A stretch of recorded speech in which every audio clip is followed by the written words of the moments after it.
हिंदुस्तान समाज 10 वर्षों से आपके विश्वास का साक्षी। हिंदुस्तान समाज में आपका स्वागत है। मैं हूं आपके साथ रीना। असहाय की सेवा करने के लिए किसी उम्र या एक्सपीरियंस की जरूरत नहीं होती, क्योंकि सेवा की प्रेरणा देना अच्छा है, लेकिन स्वयं तन मन धन से सेवा करना उससे भी अच्छा है। सेवा ही संजीवनी है और अस्वस्थ, परेशान तथा अभावग्रस्तों की पीड़ा का सर्वोत्तम निदान है। सेवा का अवसर आए तो सेवा करने से पीछे नहीं हटना चाहिए, ऐसा ही मानना है आयुषी का। इन्हें बेजुबान जानवरों की सेवा करना बहुत अच्छा लगता है।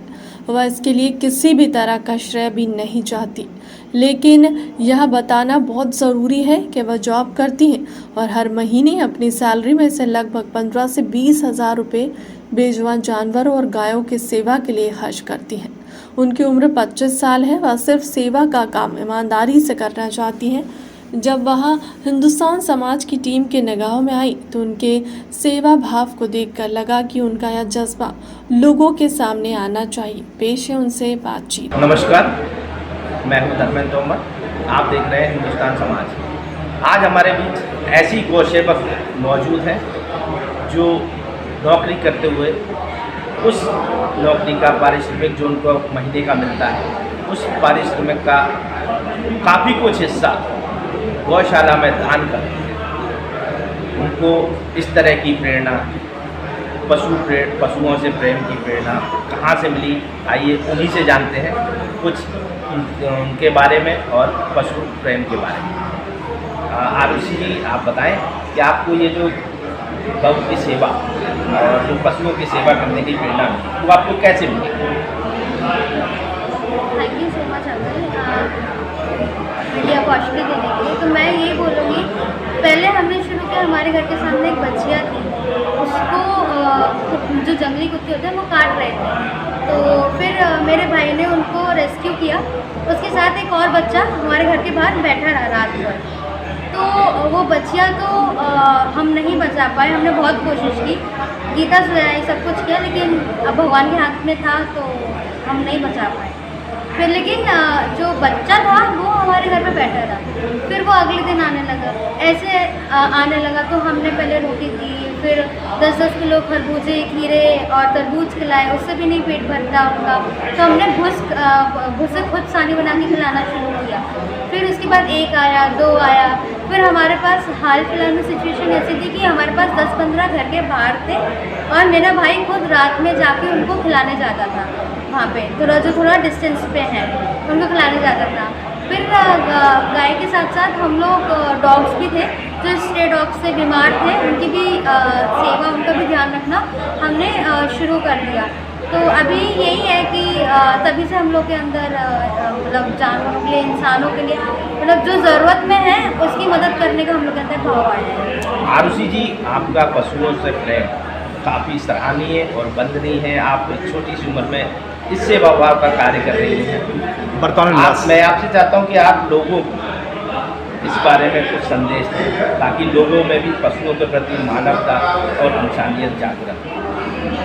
देखो, मैं एक ही चीज़ मैसेज दूंगी सबको, ना ही मेरे पे ज़्यादा एक्सपीरियंस है, ना ही मेरे पास कुछ है।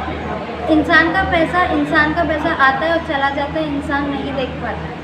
इंसान पैसे के अगर उसमें रहेगा तो इंसान कभी कुछ नहीं कर पाएगा। इंसान अपने लिए करता है, अपने बच्चों के लिए करता है, कभी दूसरों के लिए करके देखो एक बार, फिर आपको जो सेटिस्फेक्शन मिलता है वो आपको तभी पता चलेगा। आप मंदिर में दान करते हो, अच्छी बात है, लेकिन मंदिर के बाहर जो भूखे बच्चे बैठे रहते हैं, भूखे जो गाय हैं, बछड़े हैं, कुत्ते हैं, कभी आप लोग उन पर भी ध्यान देके देखो। सड़क पे आप निकल जाते हो, बगल में अगर जानवर मर रहा है तो उसको इग्नोर ना करके एक बार अपनी साइड से एफर्ट्स डालो।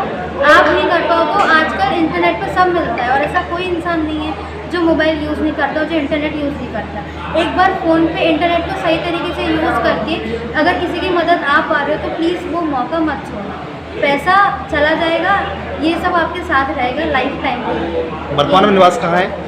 वर्तमान में निवास कहाँ है अपना? अभी मैं ग्वालियर में रहती हूँ, मुरार में रहती हूँ मैं, और मैं जॉब करती हूँ। मैं अपनी जॉब के साथ सब कुछ मैनेज करती हूँ।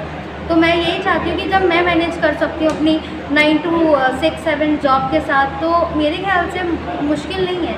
और ज़रूरी नहीं है कि आप किसी के लिए वेट करो ये सब करने के लिए। अपनी साइड से ये भी नहीं कह रही मैं कि आप बहुत बड़ा इनिशिएटिव लो, अरे आपके पास नहीं है, छोटा इनिशिएटिव लो, पास में एक जानवर है, एक गाय है, कोई एक इंसान की करो, एक के साथ साथ आपको आदत पड़ जाए, आप अपने आप खुद ही करोगे, मुझे किसी को मोटिवेशन देने की ज़रूरत नहीं पड़ेगी। आप एक के साथ शुरू करो, जब आप उसमें खुद ही आप फील करने लगोगे कि भूखा रहना क्या होता है, जब आप पे मार पड़ती है तो वो क्या होता है, तब अपने आप आपको समझ में आ जाएगा कि बेचारे भूखे होते हैं, वो आपको पास में आके आप वो आस लगाए रहते हैं, और आप ही हो जो ये सब चेंज कर सकते हो।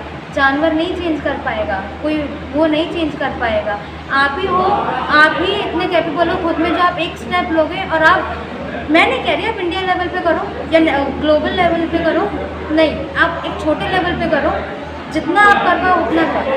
ज़रूरी नहीं है किसी से कंपटीशन करके करो, लेकिन यही है कि एक स्टेप आगे लेना चाहिए, तभी आप आगे ग्रो कर पाओगे।